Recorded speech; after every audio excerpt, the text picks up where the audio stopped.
Hi மக்களே, welcome back to first junction. இன்றைக்கி நம்ம சேனலில் என்ன டாபிக் பார்க்க போகிறோம்னு பார்த்தீங்கன்னா மழையை பற்றி தான் பார்க்க போகிறோம். ஆமாங்க, தமிழக கடலோர மாவட்டங்களில் 11ஆம் தேதி முதல் கனமழைக்கு வாய்ப்பு இருக்குது அப்படின்னு வானிலை மையம் எச்சரிக்கை விடுத்திருக்காங்க. இதை பற்றி டீட்டெயிலாக நம்ம வீடியோவில் பார்க்கலாம். வீடியோக்குள்ளே போகிறதுக்கு முன்னாடி மறக்காமல் நம்ம ஃபர்ஸ்ட் ஜங்ஷன் சேனலை சப்ஸ்கிரைப் பண்ணிக்கோங்க. அண்ட் இந்த வீடியோ ஃபுல்லாக ஸ்கிப் பண்ணாமல் பாருங்கள்.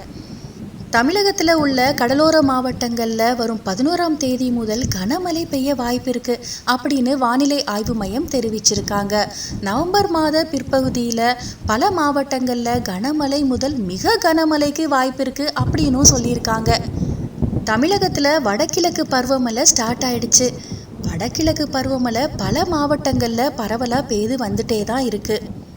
இன்றும் நாளையும் கிழக்கு திசை காற்றில் நிலவும் சுழற்சி காரணமாக பெரும்பாலான மாவட்டங்களில் வறண்ட வானிலையும், கடலோர மாவட்டங்களில் ஓரிரு இடங்களில் லேசானது முதல் மிதமான மழையும் பெய்யக்கூடும் அப்படின்னும் வானிலை ஆய்வு மையம் தெரிவிச்சிருக்காங்க.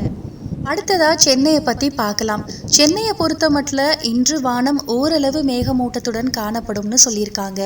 சில பகுதிகளில் இடி மின்னலுடன் கூடிய லேசானது முதல் மிதமான மழை பெய்யக்கூடும். நாளை வானம் மேகமூட்டத்துடன் காணப்படும்னு சொல்லியிருக்காங்க. சில இடங்களுக்கு மட்டுமே லேசான மழைக்கு வாய்ப்பு இருக்குது அப்படின்னு சொல்லியிருக்காங்க. வானிலை மையம் இன்று வெளியிட்டுள்ள அறிவிப்பில் என்ன சொல்லியிருக்காங்கன்னு பார்க்கலாம்.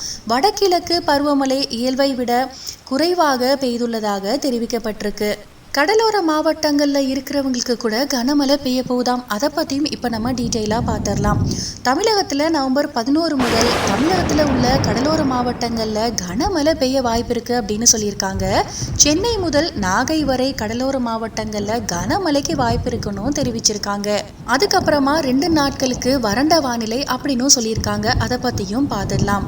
இன்றும் நாளையும் தமிழகம் மற்றும் புதுச்சேரியில் வறண்ட வானிலையை நிலவும்னு சொல்லியிருக்காங்க. சென்னை நகர் மற்றும் புறநகர் பகுதிகளில் வானம் மேகமூட்டத்துடன் காணப்படும். நவம்பர் 11ஆம் தேதி முதல் மீண்டும் கனமழை பெய்யக்கூடும். எங்கெங்க எவ்வளோ மழை பெய்ய போகுது அதை பற்றி பார்க்கலாமா? நவம்பர் மாத பிற்பகுதியில் தமிழகத்தின் பல மாவட்டங்களில் கனமழை முதல் மிக கனமழை பெய்ய வாய்ப்பு உள்ளது.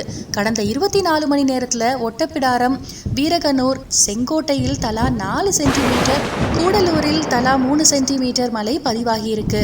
தமிழகத்தில் நவம்பர் 1ஆம் தேதி முதல் இன்று வரை மழை பொழிவு இயல்பை விட 44% குறைவாக பதிவாகியிருக்கு அப்படின்னு சொல்கிறாங்க. நவம்பர் 1ஆம் தேதி முதல் 13 சென்டிமீட்டர் மழை மட்டுமே பதிவாகியிருக்கு. 25 சென்டிமீட்டர் மழை பதிவாக வேண்டிய சிச்சுவேஷனில் அந்த நிலையில் 13 சென்டிமீட்டர் மழை மட்டுமே பதிவாகியிருக்கு அப்படின்னு சொல்லியிருக்காங்க. இந்த மாவட்டங்களில் இருக்கிறவங்களுக்கு எல்லாருக்குமே இந்த நியூஸ் ரொம்பவே யூஸ்ஃபுல்லாக இருக்கும்னு நினைக்கிறேன். யாருக்கெல்லாம் மழை பிடிக்கும் அப்படின்னு சொல்லிட்டு கமெண்ட் செக்ஷனில் எங்ககிட்ட சொல்லுங்கள். இந்த வீடியோ உங்களுக்கு ரொம்ப பிடிச்சிருந்தா மட்டும் லைக் பண்ணி ஷேர் பண்ணுங்கள். மறக்காமல் நம்ம ஃபர்ஸ்ட் ஜங்ஷன் சேனலை சப்ஸ்கிரைப் பண்ணுங்கள். ப்ளீஸ் பக்கத்தில் இருக்க பெல் ஐகானை ப்ரெஸ் பண்ண மறந்துடாதீங்க. ஸோ தட் நாங்கள் போடுற வீடியோஸோட நோட்டிஃபிகேஷன்ஸ் உடனே உங்களை வந்து சேரும். தேங்க்யூ. தேங்க்ஸ் ஃபார் வாட்சிங்.